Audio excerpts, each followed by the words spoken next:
It is fantastic. We have an exceptional lineup this evening. Our awards, our feature interviews for the night. It truly is going to be Boomtown at its finest. But before we welcome the Dialogue CEO, Adam Leto, here this evening, we will be welcomed to a call with a little showcase depicting some of the greatest moments that belong to this storied venue and to Sydney Olympic Park. Ladies and gentlemen, please enjoy the video, and as you are, please welcome Chairman of Venues New South Wales, David Gallop.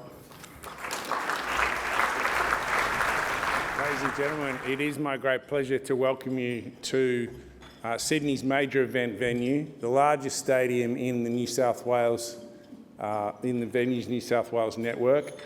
Unbelievable highlight package there. I'm sorry to Chris Brown, there's no Parramatta Eels featured holding up a trophy, but there's always this upcoming season, Chris.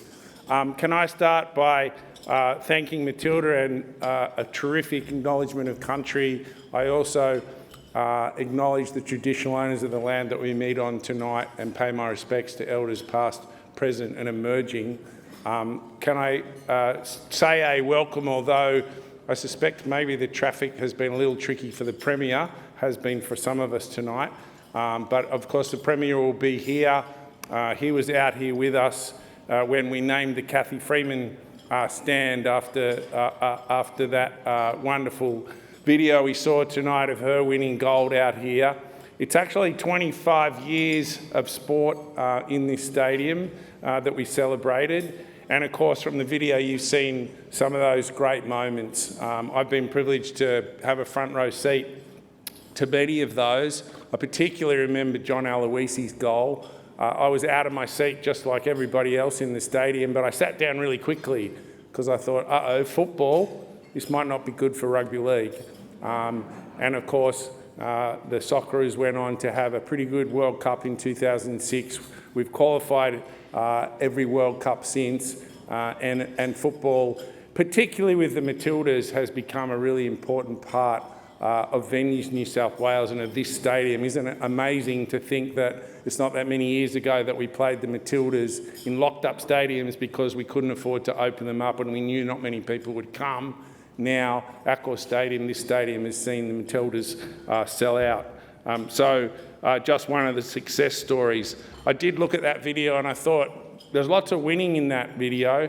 I've actually been here on a few of the dark moments as well. My first grand final as the CEO of the NRL, we decided to bring out a big American act, Billy Idol. The game started, I'd made a speech to the Prime Minister and a number of VIPs, and I sat down to get ready for Billy Idol. The lights went down, no sound, no guitars. Billy was pretty upset, we were all pretty upset. John Howard put his hand on my knee and said, "Don't worry about it. In 5 or 10 minutes, everyone will just be thinking about the footy." And I thought, I wish that was right.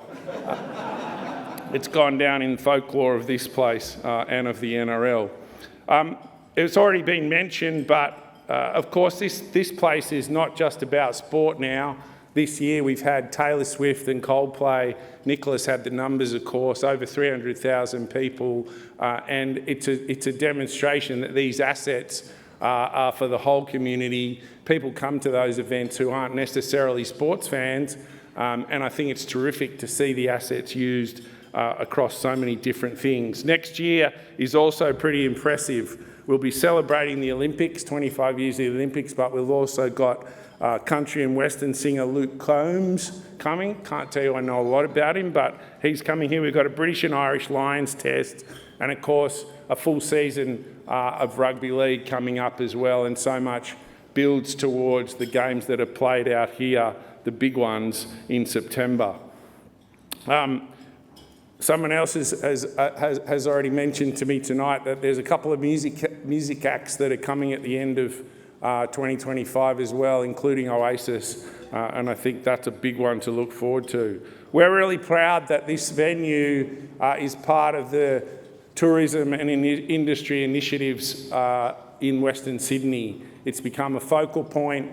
It helps drive not only events, but it also drives the sense of identity out here. And I know that many of your businesses are well connected in that regard. We've brought out here localised food and beverage through the Gemma Group in the last 12 months, and we're really starting to see that develop as a special thing about Accor Stadium. So I want to take the opportunity to thank those that are nominees and those that are winners tonight. The Western Sydney Leadership Dialogue, Chris, Adam and his team doing a terrific job. Of course, congrats to those who end up winners tonight, but it's great to have you all out here. We're very happy to be hosting this event. Thank you.